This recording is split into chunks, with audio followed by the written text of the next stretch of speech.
Good morning. Welcome to day 13 of our Calm Christmas Challenge. Today I want to talk to you about crafts and something that I did yesterday that really scared me. But I did it and I'm really proud of myself. So, hi Green Gables. I was just saying that I did something yesterday that really scared me, which is that I hosted my first ever wreath making workshop. And it was for parents to do with their children. And it was hosted, did it in a local cafe. And it turned out that it was such a lovely evening.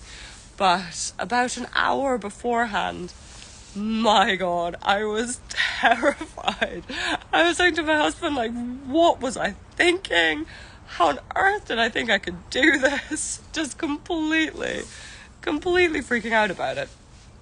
But it turned out that it was a really lovely day.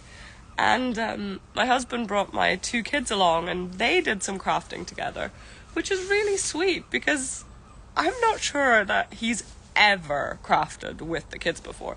That's normally kind of my domain. But obviously I was busy leading this workshop. So he got stuck in with the kids and it was really, really lovely to see. And I'd made these little like popcorn chocolate Smartie pots and they all had hot chocolate and it was just a really, we had Christmas music playing. It was just such a lovely evening and it was really like, I don't know if your kids talk about this, it was really bucket filling.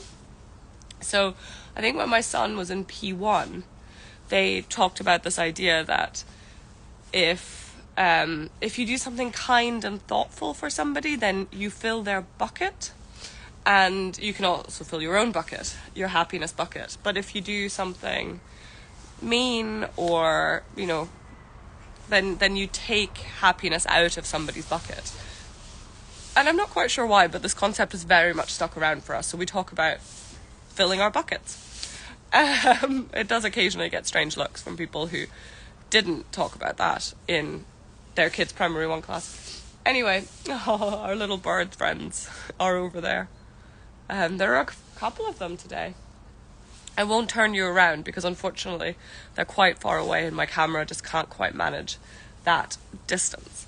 Anyway, I wanted to show you the wreath that my daughter made together with my husband at our wreath making workshop. This is the wreath she made. Isn't it lovely? And like I say, my husband and my daughter, I don't think they've ever crafted together before in their lives. And when I asked him to bring the kids and help them, he was mildly terrified. But this is what they came up with. And my son came along too, and he made a wreath. And it's now hanging on his door, which I just think is just such a lovely, lovely bucket-filling thing to do. And I'm not saying you all have to make wreaths. I'm not. They're actually not that complicated. And I'm wondering about maybe one of these mornings if I should show you how to make a wreath, because it's really not hard. But it's just really sweet. And actually, most of the stuff came from our garden. I foraged most of it from our garden. So I kind of the base of it is actually ivy, which a lot of us have too much of growing in the garden. So when you cut it down, it's actually just a really lovely kind of starting point for a little wreath like this. And so all this time I've been telling you, do less and take it slow.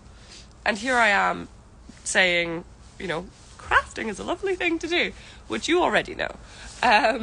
But I do think there's something about crafting it together at Christmas time and creating... Hi, Archie! Archie's running in here like, hello, are you all right? Hi! Archie's running around. He's quite excited. Oh, no, I was going to show him to you. Oh, he's over there now. He's excited. He does this every morning. Just has a little look in our neighbour's garden. Why? I have no idea. Anyway. So just, actually the loveliest part of this probably was just foraging for stuff in our own garden. Like I said, we cut down some of the ivy. We cut down bits of the Korean fir tree behind me. We cut down we've got quite a few evergreens. I've cut down bits of my bay tree. All to add to this.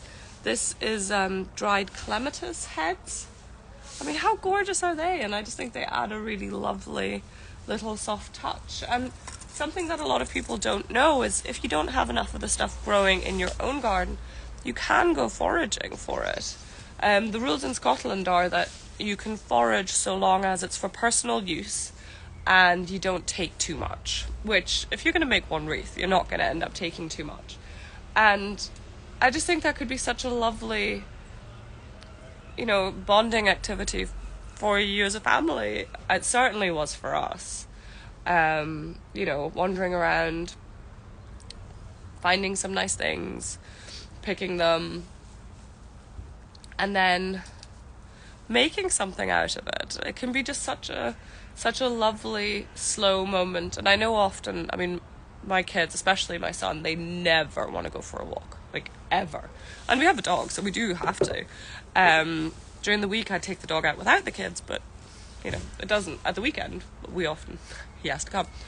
And he's never excited to go unless he knows that we're going to go do a bit of foraging. And then it just somehow changes things. It makes it into an adventure.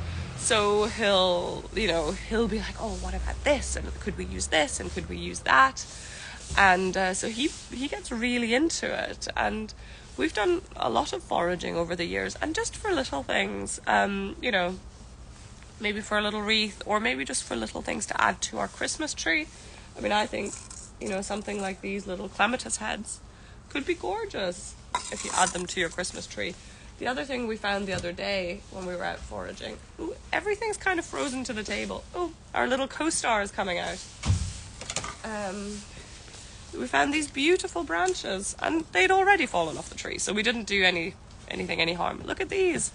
Aren't they just beautiful? They could be a really beautiful addition to the center of like a table arrangement or something. Hello. I couldn't find my jacket.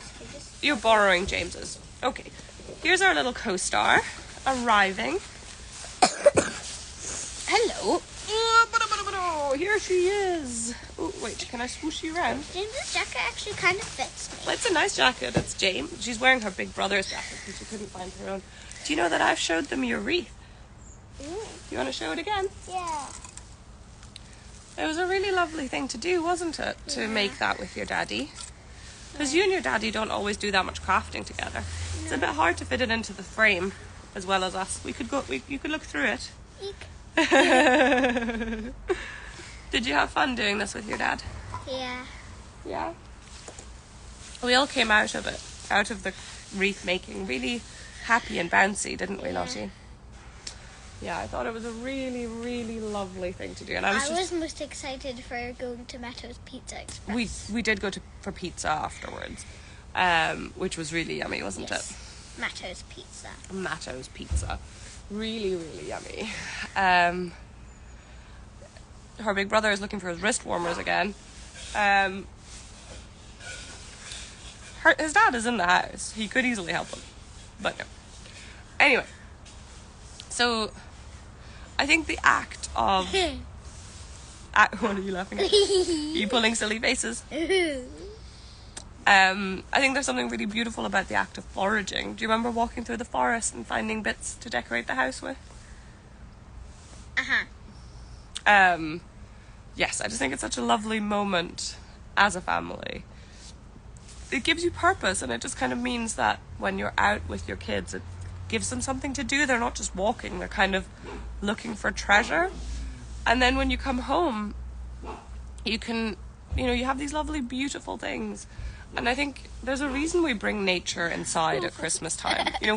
We get our Christmas trees inside, don't we? And we make silly faces. And bringing in a bit of nature that you found yourself can be really lovely, can't it, little one? Yeah. So, we are going to say goodbye in a minute. But first of all, should we do our plant recommendation? Shall I do mine today? Bah. Bah. It's really frosty again, isn't it? It wasn't for a few days and now it's frosty again and I'm very excited because I love the frost. Anyway, I'm just going to walk you over and you're going to look right into Lottie's eyes. Into scary Lottie. Is she scary? She's not really scary, is she? Okay, can we walk? Let's walk. There's a chair. Don't walk into the chair. Wah! Falling over. Lottie walked into the chair. I said don't walk into the chair. But she walked into the chair. Now she's standing on a log. So is Archie. The pond is frozen. I don't know if you can see it. The grass and the pond are frozen. Very frozen, aren't they? Well, not very. Oh, yeah, look, she's trying to break it with her foot. And it's actually quite frozen. Oh, you can hear it creaking. Oh, she's managed it. She's done it. And there's the bumper. Our little Archie puppy. Anyway, so the plant that I wanted to show you today is... Lottie wants to see the plant too. Come on, Lottie, can you focus? People are trying to get to school. Anyway, this plant here... Lottie found a sticky. Anyway, this plant here is my recommendation for today. This is a viburnum tinus. It's an evergreen. And a lot of people are a bit snobby about it. And think that it's, not really worth planting. Or if you plant it right at the very back of your border. But I think it's lovely. It's evergreen, so it gives a really nice bit of structure to your garden. And you can see the buds are already starting to form for these really lovely little white flowers. So I think they're really, really lovely. And Lottie thinks... Hey, buddy. I like this plant. That's a good one too. Anyway, we shall say bye now, because we have to go to school. And what does Branchy have to go do? Roar. The Branchy has to go roar, and we have to get to school. Roar. So we shall see you tomorrow. Bye.